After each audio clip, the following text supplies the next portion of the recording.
कोल्हापूर जिल्ह्यातील शिरोळमधील सैनिक टाकळी नावातच सैनिक आणि गावाच्या मातीतही देशसेवेची भावना।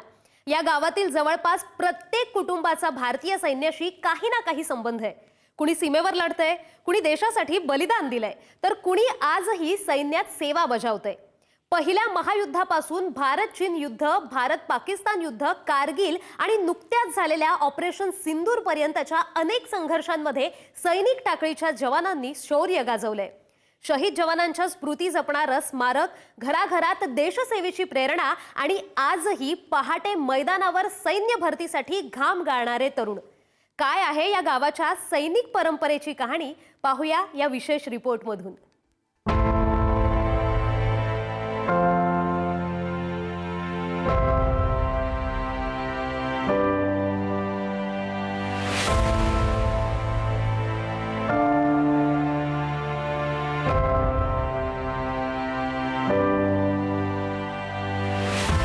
कोल्हापूर जिल्ह्यातलं सैनिक टाकळी। नाव सैनिक टाकळी आणि या नावाला साजेसाच इतिहास या गावानं जपलाय। सुमारे 1200 कुटुंबांचं 6000हून अधिक लोकसंख्येचं हे गाव। गावाची अर्थव्यवस्था शेती आणि शेतीपूरक व्यवसायावर अवलंबून। मात्र सैनिक टाकळीची खरी ओळख निर्माण झाली ती इथल्या सैनिकांमुळे। देशाच्या संरक्षणासाठी गावातील अनेक पिढ्यांनी आपली मुलं सैन्यात पाठवली। अगदी पहिल्या महायुद्धापासून या गावातील जवान सैन्यात होते। आज परिस्थिती अशी आहे की अनेक घरात वडील सैन्यात, त्यांचा मुलगा सैन्यात, भाऊ सैन्यात आणि नातवंडांच्या मनातही सैन्यात जाण्याचं स्वप्न। या सैनिक परंपरेला संघटित रूप देण्यासाठी 1978 साली गावात सैनिक समाज कल्याण मंडळाची स्थापना झाली। पुढे उभारण्यात आलं अमर जवान स्मारक। 1968 साली भारताचे तत्कालीन लष्कर प्रमुख जनरल पी कुमार मंगलम एका कार्यक्रमासाठी सैनिक टाकळीत आले होते। तेव्हापासून या गावाला सैनिक टाकळी म्हणून ओळखलं जाऊ लागलं। गावाच्या मध्यवर्ती ठिकाणी उभं असलेलं हे स्मारक सैनिक टाकळीच्या शौर्याची, त्यागाची आणि देशभक्तीची साक्ष देणारं हे स्मारक आहे। या स्मारकावर कोरलेलं प्रत्येक नाव एका वीराची कहाणी सांगतं। सैनिक टाकळी या ठिकाणी जे जवान स्वातंत्र्यपूर्व काळापासून शहीद झालेले आहेत त्यांच्यासाठी, त्यांच्या स्मरणार्थ याच गावामध्ये शहीद जवान स्मारक देखील आपण या ठिकाणी पाहतोय, ज्यावरती जे जवान शहीद झालेले आहेत त्यांची नावं देखील कोरण्यात आलेली आहेत। खाली जर आपण बघितलं तर अगदी पहिल्या महायुद्धापासून या सगळ्या जवानांनी आपली त्या ठिकाणी प्राणाची आहुती दिलेली आहे। दुसरं महायुद्ध असू दे, पाकिस्तान सोबतचं 1965चं युद्ध असू दे, पाकिस्तान सोबतचं 1971चं युद्ध असू दे, शिवाय श्रीलंकाची शांती सेना असू दे, या सगळ्याच पार्श्वभूमीवरती जी लढाई झाल्या होत्या त्या सगळ्या लढाईंमध्ये या गावातील जवानांनी योगदान दिलेलं आहे। आत्ताच्याच नुकत्या झालेल्या ऑपरेशन सिंदूरमध्ये देखील या गावातील जवान सहभागी होते। त्यामुळं या गावाला सैनिकी परंपरा जी आहे ती गेल्या 500 ते 600 वर्षांपासूनची आहे असं सांगितलं जातं। अगदी सिंदखेड राजांपासून या गावाला एक वेगळी परंपरा आहे आणि म्हणूनच हे गाव जे आहे ते संपूर्ण देशात आणि महाराष्ट्रात जे आहे ते वेगळं त्या ठिकाणी आहे। त्यामुळे निश्चितच या गावची परंपरा आणखीन कशा पद्धतीची आहे, लोक कशा पद्धतीनं सगळ्यांना यांना प्रेरणा मिळत होती, याच सैनिक क्षेत्रामध्येच आपण सगळं योगदान द्यावं असं नेमकं या सगळ्यांना का वाटत होतं हे देखील आपण या व्हिडिओमध्ये पाहणार आहोत। पण सैनिक टाकळीची ही परंपरा आजची नाही। स्वातंत्र्यपूर्व काळापासूनच या गावातील जवानांनी युद्धभूमी गाजवली। 1914 ते 1918 दरम्यान पहिल्या महायुद्धात बाबू तातोबा जाधव, खंडू बाबाजी जाधव, कृष्णा भुजंगा जाधव, कृष्णा नाना जाधव, संभाजी वाळके, यशवंत रामा पाटील हे 6 जवान शहीद झाले होते। 1939 ते 1945 दरम्यान झालेल्या दुसऱ्या महायुद्धात तुकाराम केशव पाटील, रघुनाथ दादू पाटील, ज्ञानू यशवंत पाटील, भीमराव दत्तू पाटील या 4 जवानांना वीरमरण आलं। 1962 साली झालेल्या भारत चीन युद्धात शंकर दत्तू जाधव, 1965च्या भारत पाकिस्तान युद्धात भीमराव दत्तू पाटील आणि 1971च्या भारत पाकिस्तान युद्धात रावसाहेब कृष्णा पाटील यांना वीरमरण आलं। तर 1978 साली श्रीलंकेत शांती सेनेतील रावसाहेब तातोबा पाटील शहीद झाले। 1987 साली सियाचीनमध्ये लिंगाप्पा भाऊ चावरे, 1969 साली आसाममध्ये शशिकांत विठोबा माने, 1998 साली काश्मीरमध्ये आनंदराव शामराव पाटील, 2001 साली काश्मीरमध्ये अर्जुन मार्तंडा बिरनगे यांना वीरमरण आलं. आणि खरंच असं मला वाटायचं की बाबा मी किती भाग्यवान आहे. माझे सासरे सुद्धा माजी सैनिक आणि मी एका स्वतः ऑर्डिनरी कॅप्टन माजी सैनिक यांची पत्नी आहे. त्यांच्यासुद्धा सोबत राहताना 25 वर्षाचा सफर त्यांच्यासोबत जेव्हा त्या होते ऑन सर्व्हिस तेव्हा खरंच त्यांनी पण खूप ऑपरेशन वगैरे केली. परत शांती सेनेतून भूतानला गेले, साऊथ सुदानला गेले. पुन्हा त्यांनी बिपिन रावत यांच्याकडून त्यांना मेडलसुद्धा मिळालं. आणि असा मिलिटरीचे जेवढे काही कोर्स होते ते प्रत्येक कोर्स त्यांनी अगदी इमानदारीनं पूर्ण केले. आणि खरंच आम्ही जेव्हा सगळे त्यांचे बोलायचे त्यांचे मित्रमंडळी खरंच की साहेब तुम्ही मिलिटरीच्या सगळ्या कोर्समध्ये PhD केली. हे वाक्य जेव्हा मी त्यांच्यासोबत जाताना कुणाकडून तर ऐकायचे मला खरंच अभिमान वाटायचा की मी एका सैनिकांची पत्नी आहे. आणि सुट्टी वर्षातून एकदाच यायचे. तो दिवस म्हणजे अगदी दिवाळी दसरा असल्यासारखंच आम्हाला वाटायचा. कारण जेव्हा आपले पती सैन्यातून महिन्याची सुट्टी घेऊन वर्षातून एकदा घरी येतात तो दिवस दिवाळीपेक्षा म्हणजे खूप अनमोल असा आम्हाला वाटायचा. आणि खरंच माजी सैनिकांनी मिळून हे जे सैनिक भवन आहे हे अक्षरशः माजी सैनिक आम्ही आमच्या स्वतःच्या डोळ्याने बघितले. ह्या सैनिक भवनची एक एक वीट एक एक झाड त्यांनी स्वतःच्या हातानं लावून ही सगळी जोपासलेलं आहे सैनिक समाज कल्याण. आम्हाला लई मोठा अभिमान वाटतोय की आमची मुलं देशावर नोकरी करत असताना इतकं हे वाटते की आम्हाला त्याची काय हे वाटली नाही की आपला मुलगा शिवाजी महाराजांसारखा जर लढाई करत असेल तर आपणाला काय अवघड आहे. आपण कुठं पण करावंच की केलंच पाहिजे. गावात नोकरी केलीच पाहिजे. तिथं करतात याचा मोठेपणा सगळ्या जगावर आहे. आणि एवढंच कुठंतरी जात असताना सैनिक तुम्ही कोणत्या गावचं म्हटलं की आम्ही सैनिक टाकायचं म्हणजे कुठं आहे ती इतकी माणसं लोक आम्हाला हे करत आहेत. एसटीत बसलं तर उठून जागा देतात. इतकं मोठं आमच्या ह्या गावचं नाव आहे. आम्ही लग्न होऊन 40 वर्ष झालेले आहेत तर ह्या गावात येऊन अभिमानानं राहिलोय. समोर माणूस जर दिसत असेल तर सैनिकाचं गाव आहे म्हणून आम्ही पदर जर खांद्यावर असेल तर डोक्यावर घेतला की जिजामातासारखं आम्ही जगात ह्या सैनिक गावात हे केलंय. स्वातंत्र्य मिळालं पण सैनिक टाकळीची देशसेवेची परंपरा थांबली नाही. 1962चं भारत चीन युद्ध असो, 1965 आणि 1971चं भारत पाकिस्तान युद्ध असो किंवा काश्मीर पासून सियाचीन पर्यंतची आव्हानं, या प्रत्येक संघर्षात सैनिक टाकळीच्या जवानांनी देशासाठी आपलं कर्तव्य बजावलं. जवळपास 1100हून अधिक माजी जवान त्या गावामध्ये आहेत. आता सध्या 401 जवान देशसेवा त्या ठिकाणी करताना पाहायला मिळत आहेत. खरं तर अनेक युद्धांमध्ये देखील या गावातल्या जवानांचं योगदान राहिलेलं आहे आणि त्यापैकीच काही जवान जे ते आपल्यासोबत आहेत. आपल्याला समोर जर हे आजोबा पांढरी टोपी घालून गांधी टोपी घालून जर दिसत असतील तर त्यांनी 65 आणि 71च्या दोन्ही लढाईंमध्ये सहभाग घेतला होता. अगदी त्या लढाईपासून समोर जर आपण बघितलं तर हे देखील जवान आहेत जे ऑपरेशन सिंदूर म्हणजे आता नुकतंच झालेली एक लढाई म्हणावं लागेल त्या लढाईमध्ये देखील सहभाग असणारे या गावातील जवान आहेत. त्यामुळे या गावाला किती मोठी परंपरा आहे या दोघांच्याच चित्रावरून आपल्याला पाहायला मिळत असणार आहे. सुरुवातीला यांच्याकडे जाईल. कशी त्यावेळीची लढाई तुम्ही खरं तर आजही अभिमानानं सांगता, आजही आपल्या सगळ्यांना ती लढाई आठवते.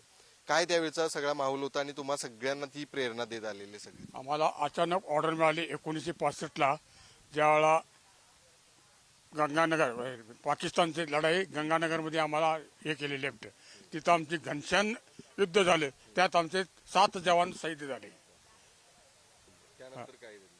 त्यानंतर आम्हाला आणखीन पुढं काय आठवत नाही कुठली लढाई. त्यानंतर परत 71ची लढाई आम्ही केली.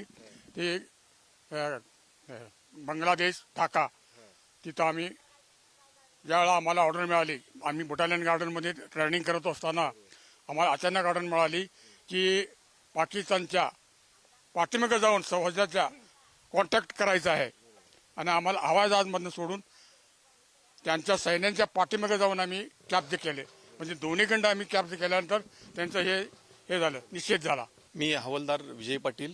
मी 19 मराठामधनं रिटायरमेंट घेतलेली आहे. मराठा ग्रुपमध्ये मी 19 मराठामध्ये सर्व्हिस केलेली आहे. मी 21 ऑक्टोबर 2004मध्ये रात्रीच्या वेळी अंबोसला जाऊन आमचा अंबोस पॉईंट लागला होता. त्या ठिकाणी रातभर आम्ही अंबोस लावून सकाळच्या पारी म्हणजे सकाळी 5च्या दरम्यान रिटर्न येते वेळी रस्त्यावरील बर्फाचं स्लाइडिंग झाला. स्लाईड झाल्यानंतर मी कमीत कमी दरीमध्ये 150 ते 200 फूट दरीत गेलो. माझ्यासंगड एक दुसरा जवान होता, तो पळत जाऊन आमच्या कॅम्पमधल्या लोकांना सांगितलं की बाबा असं असे विजय पाटील सर खाली दरीमध्ये गेलेले आहेत बर्फात स्लायडिंग म्हणून. मग त्यावेळी माझी कॅम्पमधली आली लोक सगळी त्या दोरीच्या साह्याने मला वर काढून घेतलं. त्यावेळी मला तोंडाला LMGचा बॅरेल जो असतो तो तोंडाला लागून हे पुरं फ्रॅक्चर झालेलं होतं. आता क्लॅपा वगैरे घालून आता सर्जरी करून रिपेअर झालो. कमीत कमी 2 ते 2.5 महिने मी हॉस्पिटलमध्ये राहिलो होतो. मी अमर पाटील, भारतीय वायुसेनेतून 15 जुलै 2026 रोजी सेवानिवृत्ती घेतली. मी भारतीय वायुसेनेमध्ये ब्रह्मोस मिसाईल सिस्टममध्ये टेक्निकल विभागात काम केलेलं एक टेक्निशियन असून मी जम्मू काश्मीर, पंजाब, हरियाणा, राजस्थान, गुजरात या ठिकाणी मी माझी पोस्टिंग काढलेली आहे. मी ठिकाणाचं नाव सांगत नाही कारण ते जरा सिक्रेट असतं. आम्ही ते आमचं लोकेशन असतं ते आमचं त्या ठिकाणी आम्ही ज्या ठिकाणी होतो, आमचं जे सगळं लोडिंग चालू होतं त्या ठिकाणाहून फक्त 50 मीटर अंतरावरती त्यांचं P-22 म्हणून मिसाईल आहे, ते चायना व्हर्जनचं मिसाईल आहे, ते येऊन पडलं होतं. त्या मिसाईलमध्ये आमचं ज्या म्हणजे पार्किंग होतं, ते आमच्या गाड्यांचं पार्किंग वगैरे ते पूर्णपणे उद्ध्वस्त झालं होतं. त्याचबरोबर तुम्हाला माहीत असेल, कल्पना असेल, उधमपूरमध्ये आमच्या एअरफोर्सच्या मेडिकल म्हणजे हॉस्पिटलवरती त्यांनी हमला केला होता. आम्ही त्यांच्या कोणत्याही बेसवरती हमला केला नव्हता, त्यांच्या ना आर्मी बेसवरती किंवा एअरफोर्स बेसवरती हमला केला होता. आमचं फक्त टार्गेट होतं त्यांचं आतंकवादी ठिकाण. त्या आतंकवादीच्या ठिकाण 9 आतंकवादी ठिकाणावर त्यांचे जवळजवळ 100 आतंकवादी एका रात्रीत आम्ही त्या म्हणजे 20 मिनिटाच्या आत खात्मा केला होता. ते या 18 रेजिमेंटमध्ये मी आर्टलरीमध्ये माझा टेक्निकल ट्रेड होता, जो की माझा एक टेक्निकल ट्रेड म्हणजे काय असते, TA आणि एक सर्वेअर. ही मेन इंडियन आर्मीची ही 2 ट्रेड आहेत, ही अशी आहेत, ती गुपित ठेवावं लागते. ह्यांचं मी तुम्हाला सिक्रेट काय सांगू शकत नाही. फक्त माझ्या सर्व्हिसमधला जो अनुभव आम्हाला आला, मी 19 वर्ष सर्व्हिस करून मी कसं काय देवाच्या कृपेने ह्या गाववडिलांच्या सगळ्यांच्या आशीर्वाद मी घरात येऊन पोचलो. असा काळ एक दिवशी आला. आम्हाला पहिली माझी सर्व्हिस पुरा ह्याच्यात गेलेली आहे. कारण पहिला काळ माझा 1986ला मी माझी बदलली अहमदाबादला तिथं दंगा झाला. त्या दंग्यामध्ये आम्ही 6 महिने होतो. 6 महिने होतं. आमच्या गावातले बी 2-3 जण होते टाकळीतली. आम्ही त्यावेळेला आम्ही नवीन तिथं माझा अनुभव आला. 6 महिने अहमदाबादचा वार्ड मिटवला. आम्ही आर्मी लागली तिथं होतो. अहमदाबादवरनं आम्ही डायरेक्ट तिथनं बदल झाल्यानंतर आम्ही गेलो ह्याला पंजाबमध्ये ज्या टायमाला हे झालं, ते काय सौर मंदिर हल्ला झाला, त्या टायमाला आम्ही पंजाबमध्ये होतो. कारगिल टॉपवर त्यांनी अटॅक केलेलाच, हे तळ बसवलाच होता, परंतु पुंछ साईडनं आणि त्यांचा अटॅक नको. कारण नीती काय असते लढाईची, एका बाजूनं लढाई चालू असते परंतु दुसऱ्या बाजूने ते काय करतात, अटॅक करतात. त्यासाठी आम्हाला तिकडं तैनात ठरवलं पुंछ बॉर्डरला. आणि मेन त्यावेळेला म्हणजे आमची त्यावेळेला सगळी मूव्ह झालेली डोडाहून पुंछ साईडला. आणि त्यावेळी ते आम्ही जे अंतर्गत लढाई होती ते आम्ही लढलेली आहे. त्यावेळी म्हणजे ज्यावेळी तिथं अंतर्गत हे सांगताना मला अभिमान वाटतो की मी त्या कारगिलचा सुद्धा हिस्सा आहे. तिथं आर्मीमध्ये स्टोअर किपर होतो. माझ्या अंडरमध्ये 10 जवान होते. मग माझ्याजवळ राशन, तोफगोळा, हे रायफलचे अम्युनिशन वगैरे सगळे, परत जवानांना रम इश्यू करण्यासाठी म्हणजे त्यांची प्रोत्साहन होण्यासाठी त्यांनी रम इश्यू करत होतो. पुरा राशन, पेट्रोल, डिझेल हे सगळं मी पुरवठा करतो. त्यामुळे ते पुढं जातो मी. त्यांना पोच करून परत खाली यायचं आणि घेऊन जायचं. सीमेवर बंदुकीच्या गोळ्या झेलणाऱ्या जवानाची सर्वात मोठी ताकद असते ती त्याच्या कुटुंबाची. पण त्याहूनही मोठी ताकद असते देशासाठी काहीतरी करण्याची. प्रशिक्षण कठीण होतं, परिस्थिती अनेकदा जीवघेणी होती, तरीही मनात एकच विचार, देशासाठी कर्तव्य बजावायचं. आग्र्याला परत गेलो. मी जम्मूला गेलो. जम्मूमध्ये पुलवामापासून एक 20 किलोमीटर अंतरावर सोपियान एक गाव आहे, मोठं शहर. त्या शहरामध्ये आमचं कॅम्प होतं. त्या कॅम्पामध्ये आम्ही 2 वर्षे काढली. तिथून आम्ही पुढे गेलो अरुणाचल प्रदेश. हे सगळं करत असताना तुमच्या छातीवरती आम्हाला मेडल देखील दिसतात वेगवेगळे. काय कशासाठी ते देण्यात येतात आणि काय? सर, ह्याच्यात सर्वात पहिला लढाईचं असते, परत सर्व्हिसवर असते, परत त्याच्यानंतर कुठल्या इलाक्यामध्ये सर्व्हिस केली, परत बाहेर देशातलं कुठल्या कंट्रीमध्ये जे केला त्याचं मेडल आहे. म्हणजे प्रत्येक विभागाचं वेगवेगळ्या ह्याचं हे मेडल लावलेले आहे सर आम्ही. आता काय तुम्ही कुठले परत एक मिनिट, त्याच्यानंतर मी जे हे पॅरा विंग म्हणून लावलेलं आहे, हे मला ट्रेनिंगच्या नंतर 1-2 महिने ट्रेनिंग चालतं सर. त्यामध्ये पूर्ण पॅराशूटचं रेजिमेंट हे ट्रेनिंग चालतं. त्याच्यामध्ये शेवटला आम्हाला फक्त विमानातून एक 4000 फुटावरनं आम्ही पॅराशूट घालून जंप करतो सर. त्याच्यानंतर ते 5 जंप जर सक्सेस झाले तर आम्ही ही लाल कॅप आणि ही विंग आम्हाला लावण्याचा अधिकार आहे. मात्र सीमेवर लढणारा जवान जेव्हा शहीद होतो तेव्हा देश त्या अमरवीराला सलाम करतो. पण त्या वीराच्या घरात निर्माण होते आयुष्यभराची पोकळी. सैनिक टाकळी या गावामध्ये असं सुद्धा एक कुटुंब आहे ज्या कुटुंबातील सर्वच पुरुष जे ते खरं तर देश सेवेसाठी त्या ठिकाणी पाहायला मिळाले होते. आणि विशेष म्हणजे त्यातील एका व्यक्तीनं देशासाठी बलिदान देखील दिलेलं आहे. आपण जर बघितलं तर हा वीर जवान रावसाहेब कृष्णा पाटील यांचा फोटो आहे. अगदी किशोर वयामध्येच ते खरं तर असताना सैन्य भरती जेव्हा झाली आणि त्यानंतर अगदी काही काळच नोकरी बजावल्यानंतर हे त्यांच्या वाट्याला आलेलं आहे. दुःख वाट्याला खरं तर या कुटुंबाच्या आलं. मात्र तरी देखील या कुटुंबातील 4ही भाऊ, खरं तर 4 भाऊ आहेत आणि 4ही भाऊ देशसेवेसाठी पाहायला मिळाले होते. त्यातीलच हे रावसाहेब कृष्णा पाटील ज्यांनी देशासाठी सर्वोच्च बलिदान दिलं. आपण जर बघितलं तर भारत पाकिस्तान युद्धामध्ये 1971 साली जी लढाई झाली आणि त्या लढाईमध्येच यांना वीरमरण आलेलं आहे. याच सगळ्या घरामध्ये असणारी ही प्रशस्तीपत्र पाहायला मिळतात. अनेक लोकांनी दिलेली भेट जी आहे ती या घरामध्ये पाहायला मिळते. आणि घर का विशेष आहे तर या घरातील एका व्यक्तीनं देशासाठी बलिदान तर दिलंच, मात्र आपले 4ही घरातील जे भाऊ आहेत ते 4ही भाऊ देशसेवेसाठी त्या ठिकाणी होते. आणि तेच आपल्यासोबत त्यांच्यातील एक व्यक्ती आपल्यासोबत आहेत. आमचे थोरले भाऊ जे आहेत ते 1968ला भरती झाले. त्यानंतर जे शहीद भाऊ आहेत ते 1971 जूनमध्ये भरती झाले आणि डिसेंबरमध्ये लढाई सुरू झाली. त्या लढाई दरम्यान 14 डिसेंबर 1971ला ते शहीद झाले. त्यानंतर आमची आई मातोश्री दिल्लीला गेल्या त्या इंदिरा गांधींना भेटायला. त्यांनी ते मला काय पाहिजे विचारलं होतं. त्यांनी सांगितलं की आमचे 2 मुलं आहेत ते भरती होते. त्यानंतर 74मध्ये 3 नंबरचा भाऊ होते त्याला. आल्यानंतर सुद्धा हे हां, त्याच्यानंतर 74मध्ये 3 नंबरचा भाऊ होता त्याला. आणि त्यानंतर मी 1977मध्ये भरती झालो. मग मी 32 वर्षी सेवा केली आणि ऑर्डिनरी लेफ्टनंट म्हणून रिटायर झालो. हे किती अभिमानास्पद वाटते की जेव्हा आपण 4ही भाऊ जेव्हा देश सेवा त्या ठिकाणी दिली, देशासाठी काम केलं, त्यातील आपल्या भावानं देशासाठी सर्वोच्च बलिदान दिलं, तरी देखील आपल्याला ती सेवा करायची इच्छा नाही. भाऊ शहीद झाल्यानंतर सुद्धा आम्हाला मिलिटरीमध्ये जाण्याची इच्छा होती. आणि ते आम्हाला इंदिरा गांधीपासून लेटर बी आलेलं होतं, तुम्हाला जर सरकारी नोकरी जर पाहिजे असेल तर ते. तर त्यानंतर ते लेटरमुळे आम्हाला डायरेक्ट भरती करून घेतलं होतं. एवढं सगळं वेळ कुठून आलं होतं? ह्या गावाला वेळ अजूनही वेळ ते आहे. अजून बी आहे का? का हे वेळ एवढं आहे देशसेवेचं? कारण देशसेवेची इच्छा आहे नाही म्हणताना गाव पूर्ण आता सुद्धा तुम्ही सकाळी किंवा संध्याकाळी बघशीला 4ही रोडला मुलं पळत असतात म्हणजे भरती प्रॅक्टिससाठी. 71च्या लढाईत भाऊ वारला आमचा 18 वर्षाचा. तुम्ही किती वर्ष? हे भावाला माहित असेल 10 वर्षाच्या असेल. 10 वर्षाची. आई आमची अशीच येऊन गेली. आई वडील अडाणी होते त्याच्यामुळे त्यांना पण कळत नव्हतं. आमचे वडील म्हणायचे माझ्या मुलग्याकडे घेऊन जा तिकडं मुलग्याकडं. तर आईला आमच्या कळत नव्हतं. अडाणी होती आई आमची. आई वडील अडाणी. आज खरं तर त्यांची सगळ्यांची खरं तर आठवण येते. आणि खरं तर ही सगळी 14 आठवण येते मला. 14 डिसेंबर 71 त्याला त्याचं 18 वर्ष होता. त्याच्या पाठीमाग कोणीही आहेत बाकीचे आता सगळे. त्याचं लग्न झालेलं नव्हतं. या कुटुंबांच्या दुःखात गाव सहभागी होतं आणि त्यांच्या शौर्याला अभिमानानं सलामही करतं. मला पुढे जाऊन मला आर्मीत बनायचं आहे. आर्मी मॅन बनायचं आहे.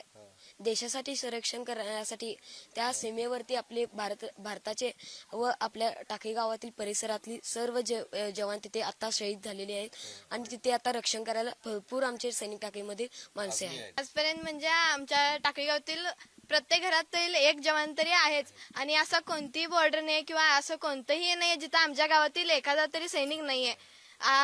मलाही तिथं जायचंय कारण आमच्या घराची परंपरा आहे. मला मोठा ऑफिसर व्हायचा, आर्मी ऑफिसर, देशाची रक्षा करायची आहे. या गावात शहीद जवानांची नावं केवळ स्मारकावर कोरलेली नाहीत, ती नावं गावाच्या प्रत्येक पिढीच्या स्मरणात आहेत. स्वप्न छोटी आहेत पण त्यामागची भावना मात्र खूप मोठी आहे. आणि ही स्वप्न प्रत्यक्षात उतरवण्यासाठी सैनिक टाकळीतील तरुण पहाटेपासून मैदानावर उतरतात. सूर्योदयापूर्वी सुरू होतो धावण्याचा सराव. 5 वाजल्यापासून 7 वाजेपर्यंत. काय करतोय? रनिंगची प्रॅक्टिस करतोय आणि व्यायाम करतोय. काय काय त्यात करायला रोज? दररोज वेगवेगळे इव्हेंट असतात. एक 400 मीटरचं ते, नंतर 50 जोर, 50 बैठका आणि पोटाचा व्यायाम करतोय. मला आर्मी भरती व्हायचं आहे. आर्मीत भरती व्हायचं आहे. मी तर रोज रनिंगला येतो पोलीस भरतीसाठी. पोरं खूप असतात. रोज आम्ही प्रॅक्टिस खूप करतो रोजचे. सैनिक टाकळीची ही कहाणी केवळ युद्धांची नाही, ही कहाणी आहे एका गावाच्या देशसेवेच्या मानसिकतेची, शेतात राबणाऱ्या कुटुंबाची, मुलाला देशसेवेसाठी तयार करणाऱ्या आई वडिलांची, पतीच्या शौर्यावर अभिमान बाळगणाऱ्या पत्नीची आणि शहीद जवानांची परंपरा पुढे नेण्याचं स्वप्न पाहणाऱ्या नव्या पिढीची.